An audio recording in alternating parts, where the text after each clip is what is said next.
Bismillahirrahmanirrahim. This is Raja Omar on my channel RU Speaks. Raja Omar speaks for you for the subject of Pakistan studies and global perspectives. And as I promised that I'll start the history lesson very soon. And today is the day with us that I am going to start the history lessons for you. So, first of all, I would request you all to subscribe, watch, like, comment, and share my channel RU Speaks in your community. Thank you so much for that. And now we're going to start the introduction of history paper one, I mean Pakistan Studies component one, that is known as history, and it is named as the history and culture of Pakistan.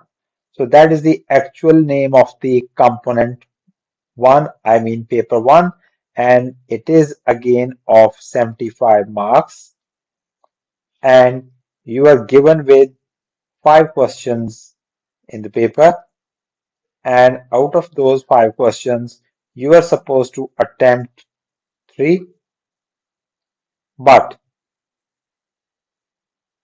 these three questions, question number one is mandatory. I mean, that is must. It is the compulsory question, and you are supposed to do it anyway. Otherwise, you will lose your 25 marks. And remaining 4 questions, out of 4 questions, you are supposed to attempt two, right? Two out of four. So it means that one, this one, and two, these ones. So 3 questions will be up over here, the attempted ones, and each question is of 25 marks. So 25 multiplied by 3 is equal to 75 marks paper we are having over here for the history paper. Now the syllabus content that this paper comes from which syllabus? That is what we need to know, and then the things will move on in the coming days regarding history. So this history paper is divided into 3 sections. I mean, whole of the syllabus is in 3 parts, right? Number one, cultural and historical background of the Pakistan movement, and it starts from Mughals, the British era, arrival of the British East India Company, and then the rule of the British Crown, I mean from 1857 onwards to the creation of Pakistan to 1947. So this one is from Aurangzeb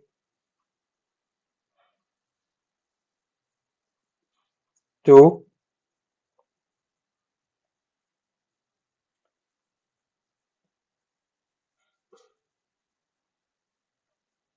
1905, and this one is from 1906 to 1947, and the last era is from 1947 to 1999, and the international relations of Pakistan and languages.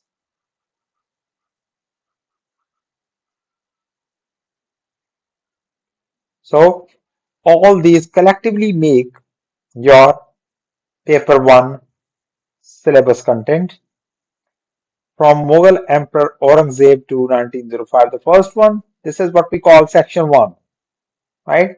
So this one is section 1.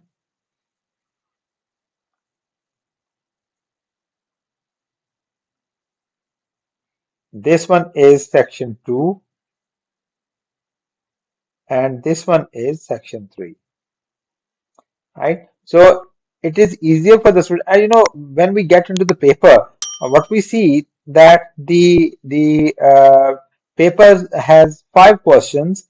So most of the time we have observed that two questions they come from section 2. That is the most important one from 1906 to 1947. This is in real sense the Pakistan movement. So this particular phase most of the time get two questions out of the whole of the paper. I mean 5 questions, and at times we have seen many times that the compulsory question also comes from the this section 2, and at times we see that two questions might be coming from section 1. I mean, one compulsory question and one other from the remaining 4 questions. And in the same way, we might be having that one question from Pakistan, history of Pakistan, I mean 1947 onwards, and one question from the international relations. So it means that in this way, again, this is how they have divided whole of the syllabus in 3 sections so that to make it easier for the students to have the preparation, so that they might be exactly know that what topics they are supposed to cover in section 1, what topics they are supposed to cover in section 2, and what topics should be done in section 3. So this is how they are. So now explanation of few of the sections and their topics. So cultural and historical background of the Pakistan movement, talking about section 1 over here, and it is related to, as I told you, the Mughal Emperor Aurangzeb and up to 1905. How successful were the religious thinkers in spreading Islam in the subcontinent during the 18th and 19th century? Religious thinkers: Shah Waliullah, Sayyid Ahmed Shahid Barelvi, Haji Shariatullah, Titu Mir, and few others. They are part of the syllabus. And here you can see Sayyid Ahmed Shahid Bareli's question is there, Shah Waliullah's question is there, Haji Shariatullah's question is there. And these are the focus points, that how important were the religious reforms of Shah Waliullah, what influence did Sayyid Ahmed Shahid Barelvi exert on the revival of Islam in the subcontinent, how influential was Haji Shariatullah and the Farazi movement launched by Haji Shariatullah.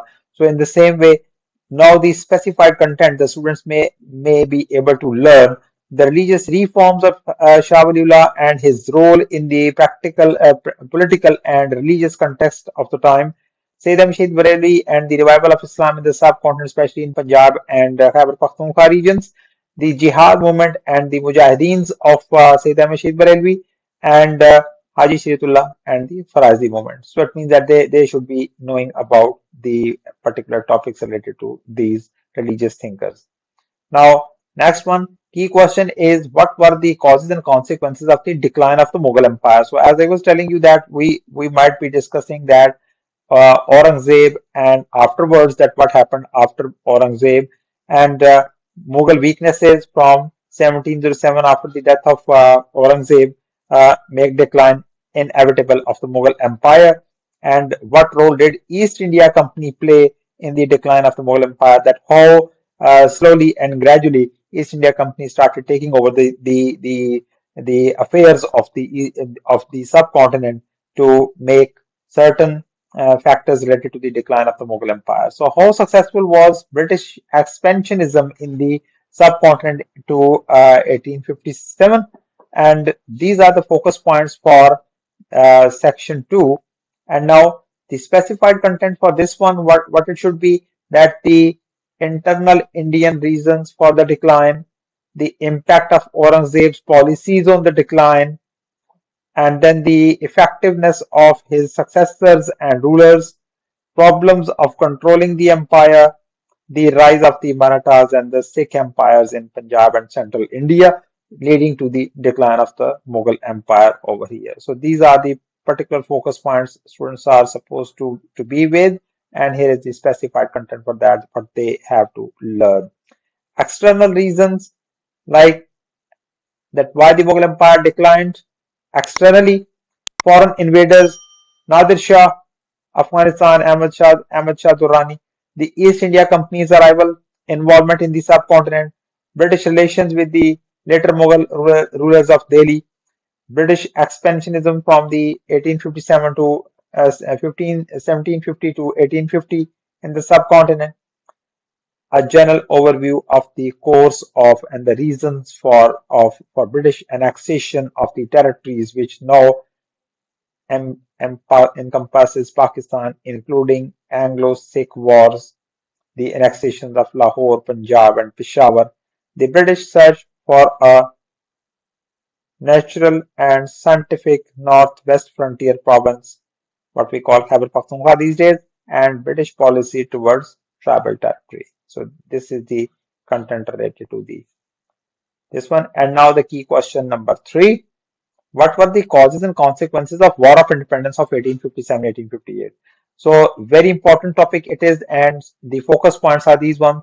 What were the long-term causes? What were the immediate causes?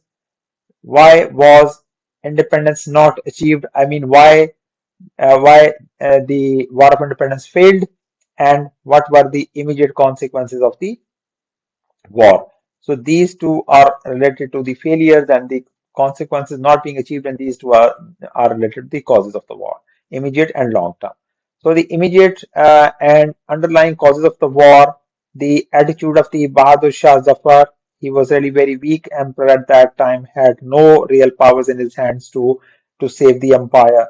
And then the course of the war, with particularly reference to the roles played by the Muslim rulers and populations of what is now Pakistan, reasons for failure, that why this independence war failed, and assessment of the short-term impact of the war of Muslims on the subcontinent, British reaction during and immediately after the war, including the major constitutional, educational, and administrative reforms introduced by the British in the subcontinent. So it means that when the proclamation came in 1858, the whole of the subcontinent went under the direct control of the British Crown.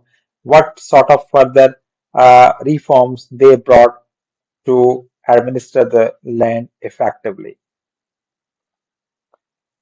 And now here we have the key question number 4. How important was the work of Sir Syed Ahmad Khan to the development of Pakistan movement during the 19th century? I mean, again, these are the events just after the War of Independence. The role of Sir Syed Ahmad Khan came over here. His educational, political, and religious services and contributions.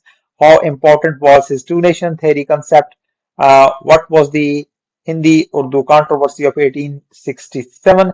And how successful was the Aligarh movement, the educational services, which eventually turned up into the political services of Sir Syed Khan in the later part of the 19th century and in the earlier part of the 20th century, even after his death.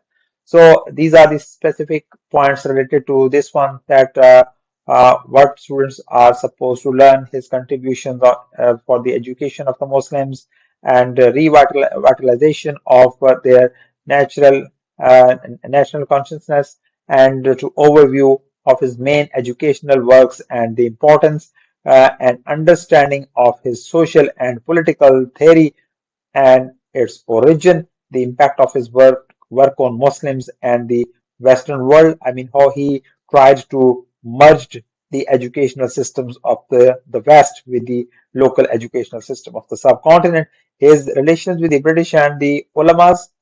So the reasons for the foundation of Aligarh College, Aligarh movement, the educational services, his role in the Indian National Congress and the Muslim League, and the meanings and origins of his two-nation theory and the Hindi-Urdu controversy. All these points, they are related to be covered over here along with the services of Sir Syed Ahmad Khan in the subcontinent. And now, here is the question, or the key question related to the languages. As I told you that languages are also part of your history syllabus. To what extent have Urdu and regional languages contributed to the cultural development of Pakistan since 1947? It should be with section 3, I believe, but they have added up in section 1. No issue, still we are supposed to learn the languages as well.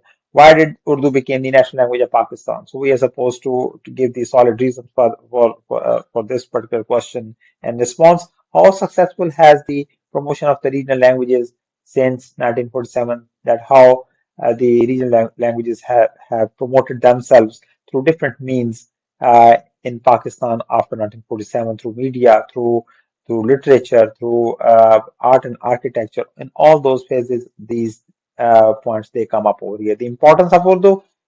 Reasons for the choice of the national language of Pakistan, the advantages and disadvantages of Urdu as the national language, that if we have chosen it as our national language, what sort of problems we are facing that might be considered as the disadvantages of choosing this language as national language, and the promotion of the provincial languages that Balochi, Punjabi, Pashto, and Sindhi, I mean all provincial languages are supposed to be discussed over here. So this was section 1. Now section 2 I will discuss when I will start the section 2, and now I want to share the paper pattern with you all so that you can be able to see that what sort of paper is there of history, and let me open up the past papers of Pakistan Studies paper 1, and let me open up the latest one, that is the November 2024 paper, and here is the paper.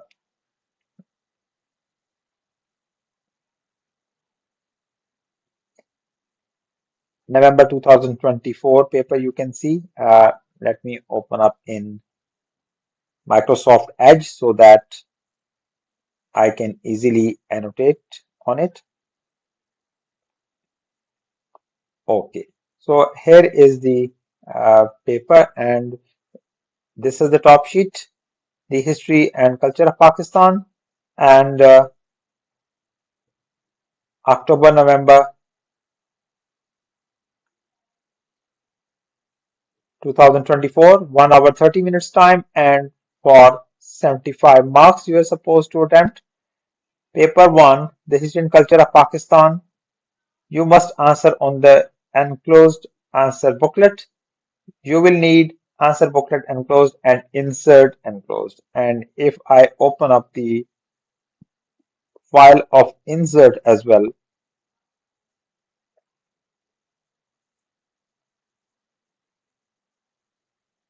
opening it in Microsoft Edge as well for the sake of annotating.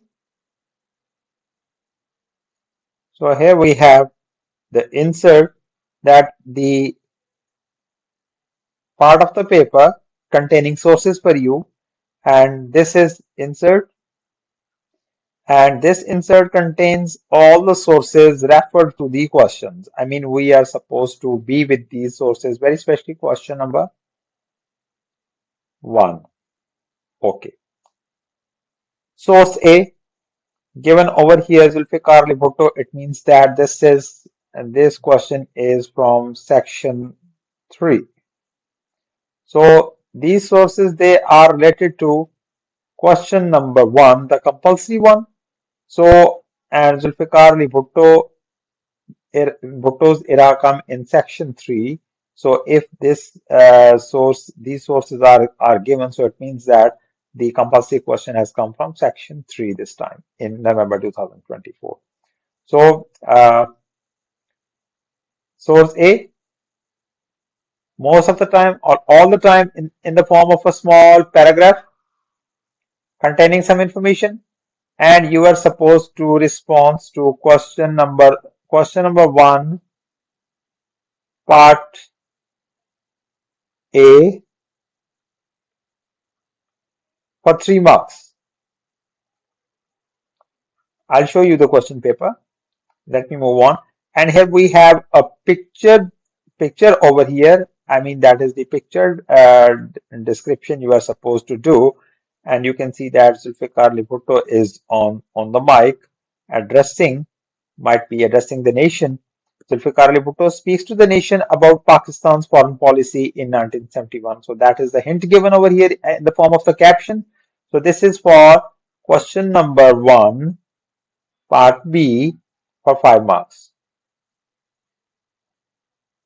So now I am going back to the paper over here. So reading out the instructions first, answer 3 questions in total. Section A, question number 1, I mean that is must, compulsory one. And section B, answer 2 questions out of 4. So 2 plus 1, 3 questions would be done over there. And each question is of 25 marks. So overall 75 marks paper. Follow the instructions on the front cover of the answer booklet. If you need additional answer paper, ask the invigilator for the continuation booklet. So it means that extra sheet can be asked. So extra sheets can be taken.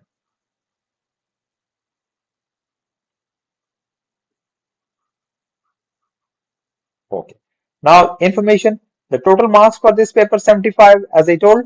The number of marks given against each question in the form of brackets. The insert contains all the sources. Refer to the questions just shown you. These sources, they are for question number 1, right? And section, they are for section A.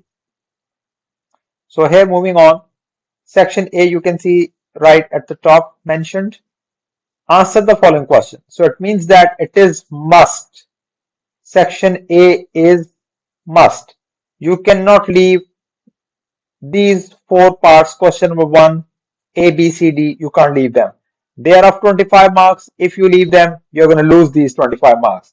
Now study these sources, insert as I was showing you those sources of source A and source B, the a small paragraph source and then the picture source of Zulfikar Ali Bhutto. Study the sources, insert carefully, and then answer the questions which follow. According to source A, I mean, now this question 1A part is related to source A, I mean the paragraph source, this one, and you are only referred to this source to respond to this question. Foreign policy was a strength of Zulfikar Ali Bhutto. Identify 3 reasons why. So out of this source, there can be certain reasons given that how strong Zulfikar Ali Bhutto was in designing his foreign policy for Pakistan. You are supposed to dig out 3 reasons out of this one and you are supposed to mention them in your booklet, and then you will be able to gain these 3 marks. So it means that it is the point marking system.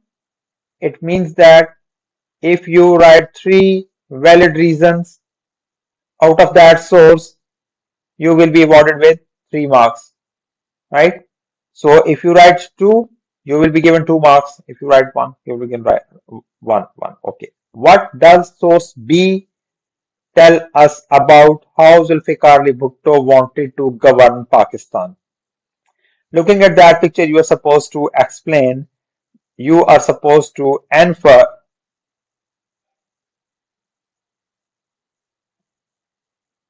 you are supposed to infer and create a sort of inference towards the picture and the policies.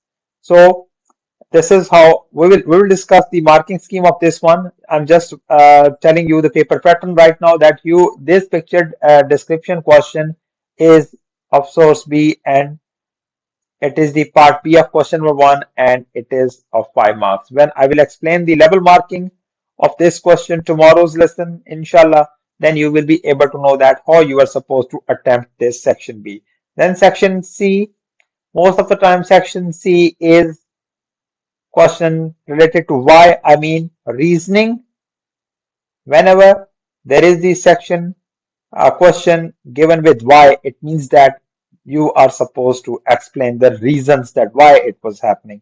Explain why Zulfikar Ali Bhutto came to power in 1971.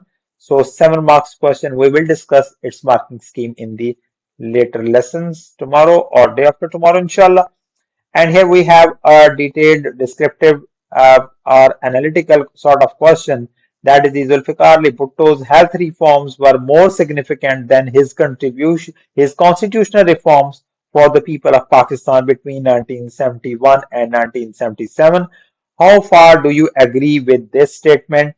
Explain your answer. So again, we are supposed to make level 3, level 4 and level 5 this one for this question, and it is of 10 marks. And it is the 4th part, I mean D part of the question. So we will discuss the level marking that in level 3 what you are supposed to explain, and in level 4 what sort of reason you are supposed to explain, and how to conclude or to give the evaluation of the whole of the discussion of level 3 and level 4, and we will discuss it in the later lessons, inshallah.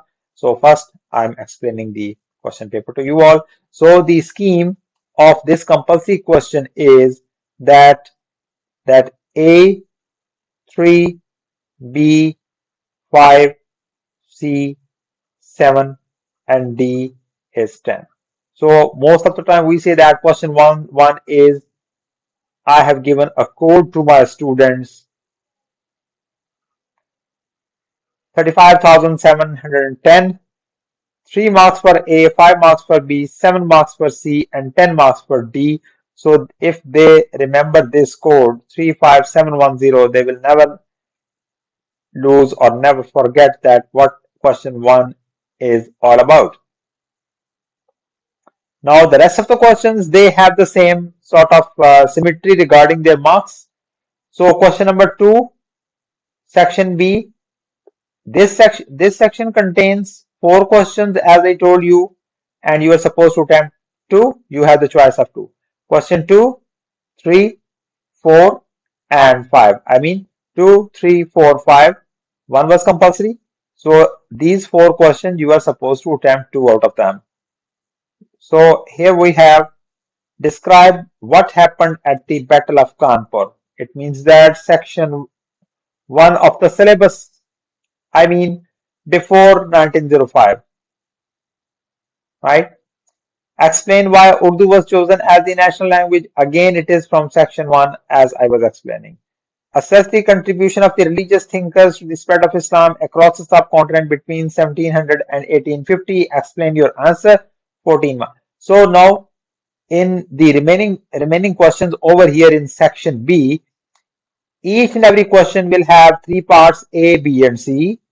A will be of 4 marks, B will be of 7 marks, and C will be of 14 marks. So A 4, B 7, C 14. So 4714 is the code for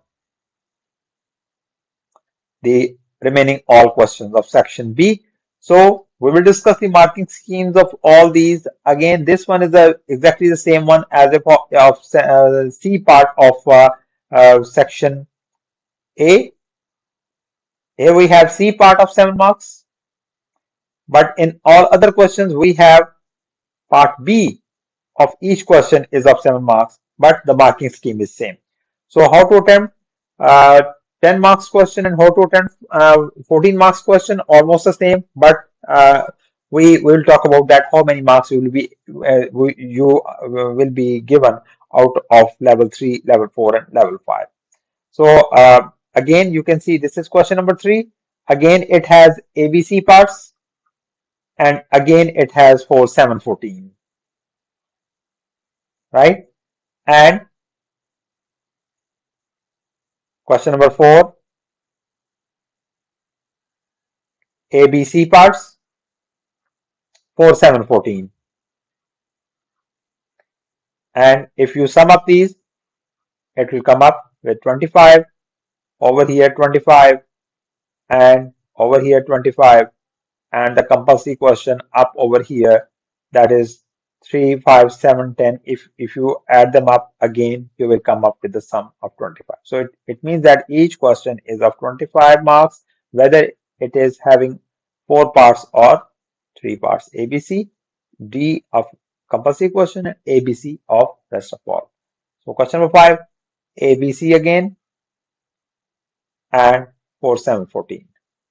So this is the paper pattern of history, and the syllabus content I have explained for the section 1 only, and when I will move to section 2 while explaining the topics to you and while explaining the questions to you, then I'll talk about the section 2 and section 3 of the whole of the syllabus content. So this was all about for today. Thank you so much. Do not forget to subscribe, like, comment, and share my channel with others.